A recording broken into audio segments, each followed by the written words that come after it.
আসসালামু আলাইকুম। কেমন আছেন সবাই? আশা করি সকলে ভালো আছেন। আজকে আমরা দেখাবো সি প্রোগ্রামিং ল্যাঙ্গুয়েজ ব্যবহার করে কিভাবে আমরা যোগের কাজ করতে পারি। যোগ করার জন্য একটি প্রোগ্রাম তৈরি করব সি প্রোগ্রামিং ল্যাঙ্গুয়েজ ব্যবহার করে। আমরা আমাদের ভিজুয়াল স্টুডিও কোডটা ওপেন করে নিলাম।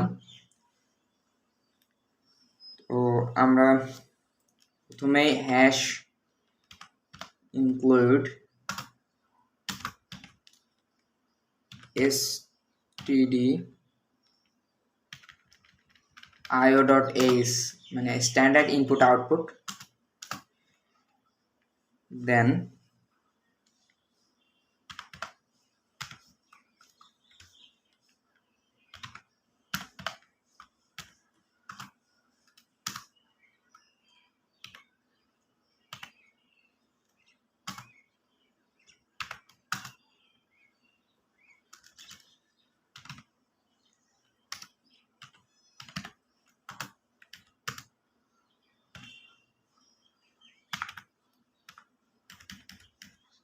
সি প্রোগ্রামিং ল্যাঙ্গুয়েজের স্ট্রাকচারটা লিখে নিলাম। আমরা যদি দুইটি সংখ্যার যোগফল নির্ণয় করতে চাই, আমাদের প্রথমত দরকার একটি সংখ্যা, তারপরে দরকার আরেকটি সংখ্যা এবং রেজাল্ট ঘোষণা করার জন্য তাহলে আমাদের ভ্যারিয়েবলস দরকার এখানে মোট 3টা। আমরা যদি পূর্ণ সংখ্যা নিয়ে কাজ করব তাহলে ইন্টিজার লিখে দিলাম, ভ্যারিয়েবল নিলাম, 3টা ভ্যারিয়েবলস নেব। তো আমি একটা এ, আরেকটা নিলাম বি, আর একটা নিলাম সাম।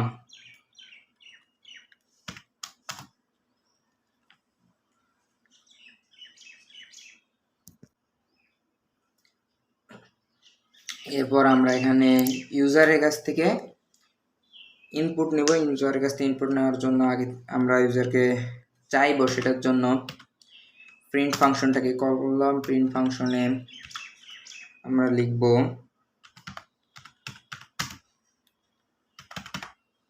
enter your first number।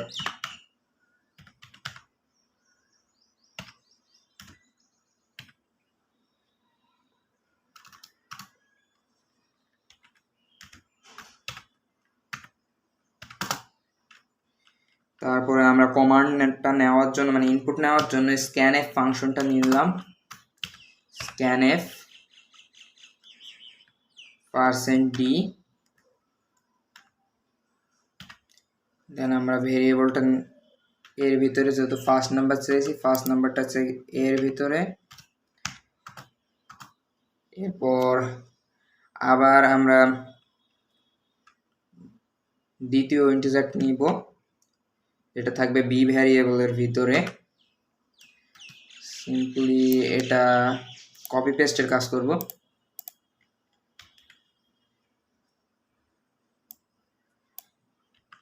কিবোর্ডের কন্ট্রোল সি দিয়ে আমরা কপি করব এবং কন্ট্রোল ভি দিয়ে পেস্ট করে দেব। এটা একটু চেঞ্জ করে নিই।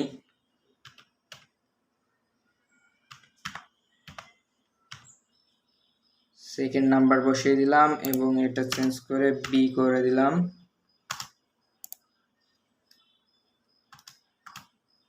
এরপর আমরা সাম যে ভ্যারিয়েবলটা নিয়েছিলাম, সামের জন্য জায়গাটা সামের ভিতরে যে কাজটা হবে, কাজটা লিখে দেবো। এ আর বি কে মূলত যোগ করা হবে, তাহলে এ প্লাস বি। সিম্পলি আমরা এটা নিয়ে নেব এ প্লাস বি।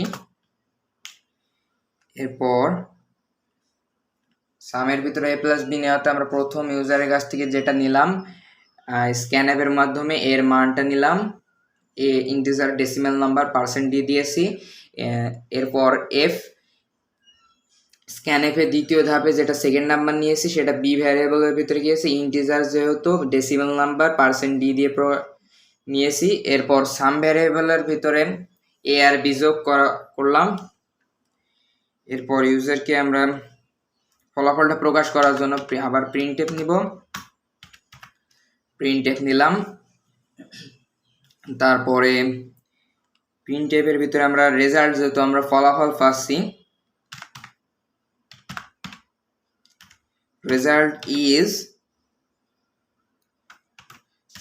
ইজ লিখে দিয়ে এবার আমরা শো করব প্রথমে যে সংখ্যাটা নিয়েছিলাম, পরে যে সংখ্যাটা নিয়েছিলাম, তার মানে %d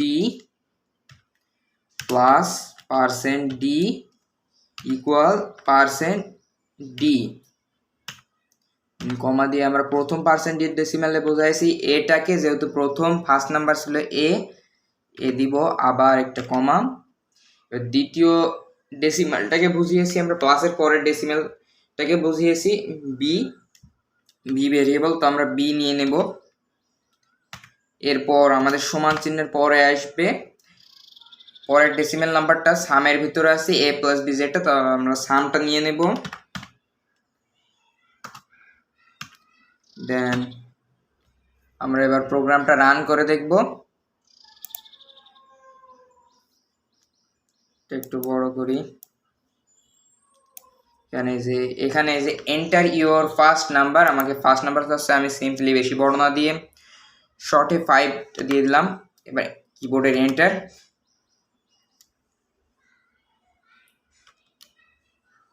তো আমাদের প্রোগ্রামে কিছু প্রবলেম হয়েছে, তো আমরা এটা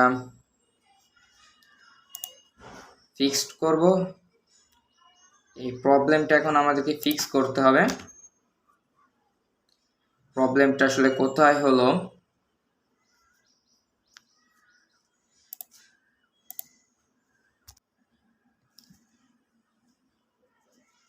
আরে যা, আমরা তো ভুলেই গেছি। আমরা যখন কোনো কিছু ইনপুট নেওয়ার সময় আমাদের ভ্যারিয়েবল আগে আমাদের দরকার হয় ভ্যারিয়েবল অ্যাড্রেসটা, এবং ভ্যারিয়েবল অ্যাড্রেসটা আমরা কি দিয়ে শনাক্ত করি, অ্যান্ড দিয়ে। তো আমরা অ্যান্ডটা নিতেই মিস্টেক হয়ে গেছে, যার কারণে এটা রান হয়নি। তো আমরা অ্যান্ডটা দিয়ে দিলাম, আবার রান করব। ইন্টিজার্স আসছে, সিম্পলি 5 সেকেন্ড ইন্টিজার, আবার সিম্পলি 5 দিয়ে দিলাম, এন্টার।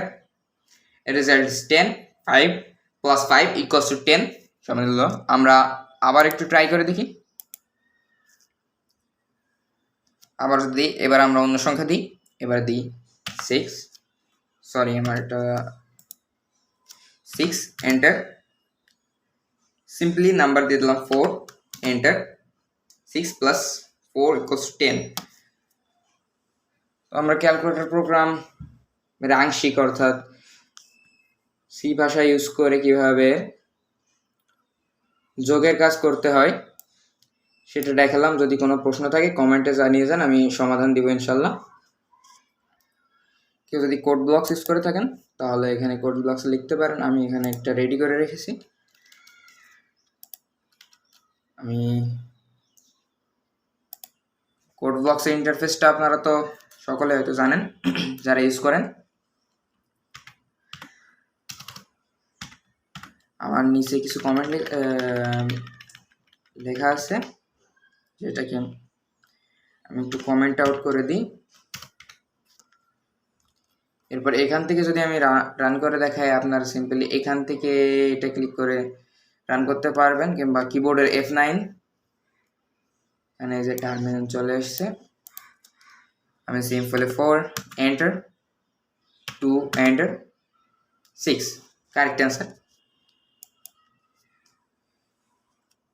ভিডিওটি ভালো লাগলে, যদি উপকারী হয়, অবশ্যই কমেন্টে জানাবেন, তাতে আমি আরও ইন্সপিরেশন পাবো এরকম নতুন নতুন ভিডিও আনার জন্য। ভালো লাগলে তো অবশ্যই লাইক করবেন, এবং সাবস্ক্রাইব তো মাস্ট। এরকম আরও ভিডিও পেতে, কোডিং সম্পর্কে আরও ভিডিও পেতে আপনি চ্যানেলটা সাবস্ক্রাইব করে রাখুন। এবং যদি যে কোনো টাইপের যদি আপনার প্রবলেম সলভিং ভিডিও দরকার হয়, আপনি কমেন্টে জানিয়ে দেন, আমি কমেন্টের রিপ্লাই দেবো ইনশাল্লাহ, এবং সেই কমেন্টের অনুযায়ী ভিডিও আনার চেষ্টা করবো ইনশাল্লাহ। ধন্যবাদ, আজ এখানেই বিদায়। আসসালামু আলাইকুম।